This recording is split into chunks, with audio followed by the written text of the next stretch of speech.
Assalamualaikum warahmatullahi wabarakatuh. Halo, perkenalkan, saya Rizky Amalia dari kelompok 12, kelas 06 SMJP 008, ruang 317, dengan NIM 221010505324.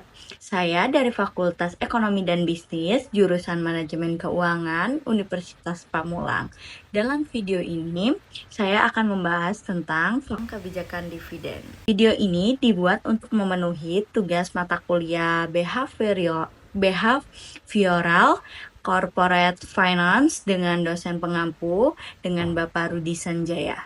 Stay tune.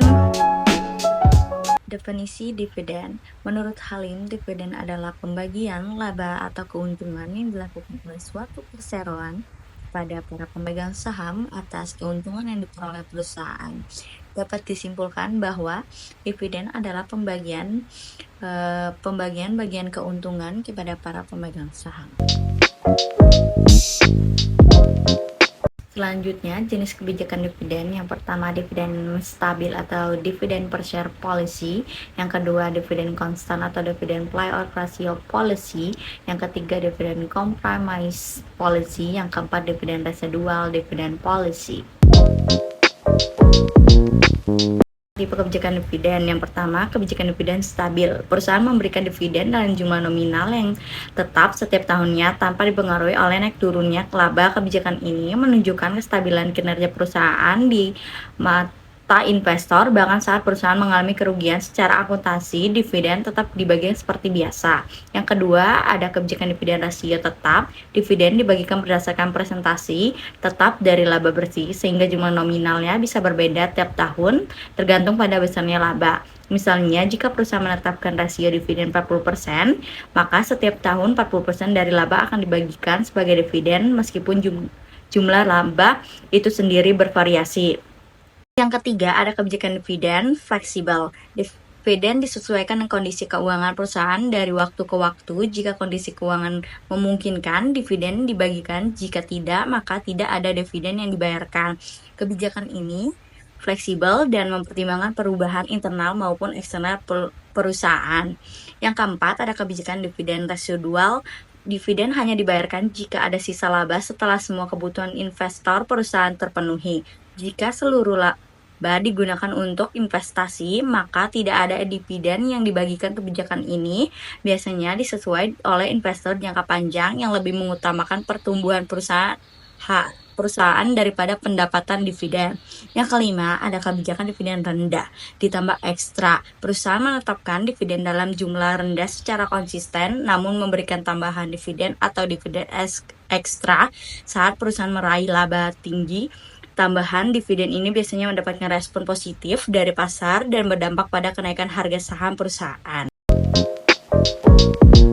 Selanjutnya, ada studi kasus dari PT ABC Tbk, adalah perusahaan manufaktur yang terdaftar dari Bursa Efek Indonesia. Perusahaan ini telah mencetak laba bersih stabil selama 5 tahun terakhir. Pada tahun 2024, PT ABC Tbk mencatat laba bersih sebesar 100 miliar.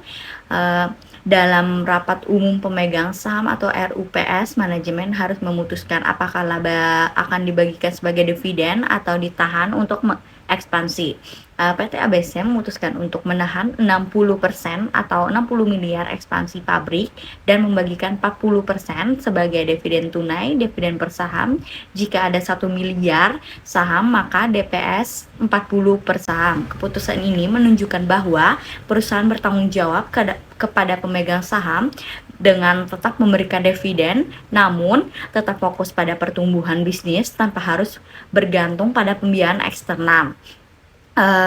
Dengan pendidikan ini, PT ABC Tbk berhasil menjaga kepuasan investor sekaligus memastikan keberlangsungan dalam pertumbuhan usaha dalam jangka panjang. Sangat relevan bagi perusahaan yang sedang dalam tahap pengembangan tetapi tetap ingin menjaga daya tarik di mata investor. Yang terakhir ada kesimpulan, kebijakan dividen merupakan keputusan strategis perusahaan dalam membagikan laba kepada pemegang saham yang berdampak langsung terhadap persepsi investor dan nilai perusahaan. Terdapat berbagai tipe-tipe kebijakan seperti kebijakan dividen stabil, kebijakan dividen rasio tetap, kebijakan dividen fleksibel, kebijakan dividen residual, dan kebijakan dividen rendah ditambah ekstra. Dan terdapat beberapa jenis kebijakan dividen. Yang pertama dividen stabil atau dividen per share policy, kedua dividen konstan, yang ketiga dividen compromise, yang keempat dividen residual. Menunjukkan pentingnya pada studi kasus PT ABC Tbk menunjukkan pentingnya menjaga kepuasan investor sekaligus memastikan keberlangsungan dan pertumbuhan usaha dalam jangka panjang. Sekian penjelasan dari saya. Semoga dapat dipahami. Lebih dan kurang saya mohon maaf. Assalamualaikum warahmatullahi wabarakatuh. Bye.